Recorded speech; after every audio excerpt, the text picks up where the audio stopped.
Ang Asya sa sinaunang panahon. Kanlurang Asya, ang mga imperyo.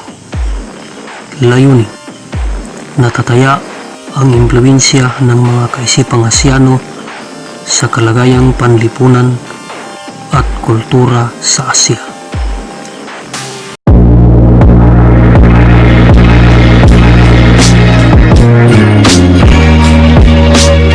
Imperyo Sumerian 3500 BCE. Pagunlad at kontribusyon.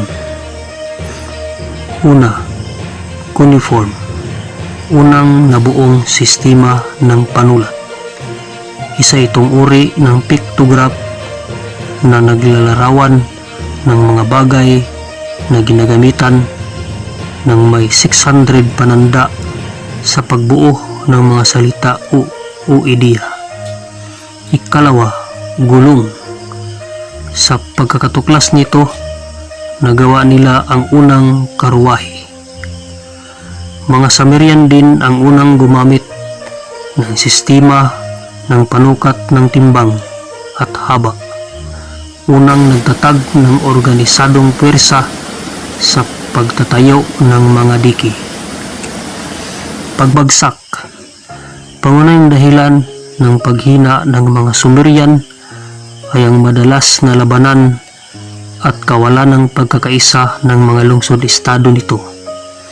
Madalas na pinagtatalunan ang patubig at hangganan ng mga lupain.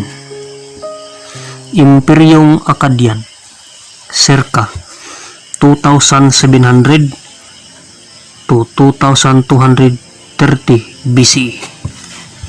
Si Haring Sargon, isang manlalakbay buhat sa Akkad, ay nagtatag ng syudad-estado para magkaisa ang mga mamamayan.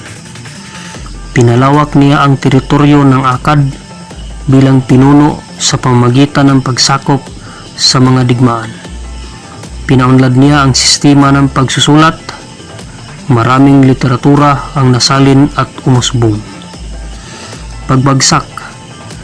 Naging mahina ang kanilang sistema ng pagtatanggol sa kanilang teritoryo, kaya madali silang nasalakay ng mga mananakop. Kasunod nito, ang kawalan ng tiwala sa mga namumuno, kaya ninanais ng ilang mamamayan na lumikas sa lugar. Imperyong Babylonian, circa 1790 hanggang 1595 BCE. Si Hammurabi, ang ika-6 na haring Amorite. Pinalawak niya ang kaniyang kaharian na umabot sa gulpo ng Persya.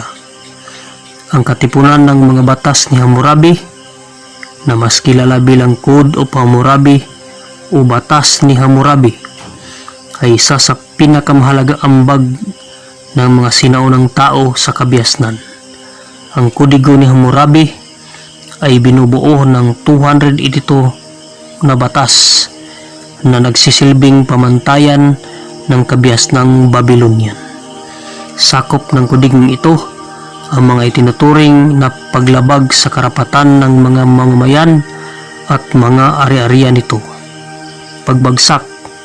Simula ng pumanaw si Hammurabi, naganap ang pag-atake ng iba't ibang grupo at nagsimula na silang magtatag ng mga pamayanan, ang mga Hittite sa Babylonia. Imperyong Assyrian, circa 745 hanggang 612 BCE. Gamit ang dahas at bakal, lumakas ang puwersa at estratehiya ng mga Assyrian. Ilan sa mga nagawa nila ang mga sumusunod. Pinakaunang pangkat ng tao na nakabuo ng epektibong sistema ng pamumuno sa imperyo. Epektibong serbisyo postal, maayos at magandang kalsada. Pagbagsak. Dahil sa kalupitan ng pamumuno, nagkaisa ang mga Chaldean, Medes at Persian noong 612 BCE upang pagtulungang itaboy ang mga Syrian. Ang paglusob ni Alexander the Great pagkalipas ng 300 na taon at halos walang iniwang karangyaan ng Assyria. Imperyong Chaldean 612 hanggang 539 BCE.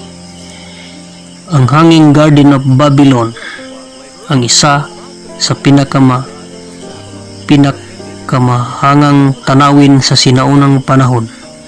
Umabot sa 75 na talampakan ang taas.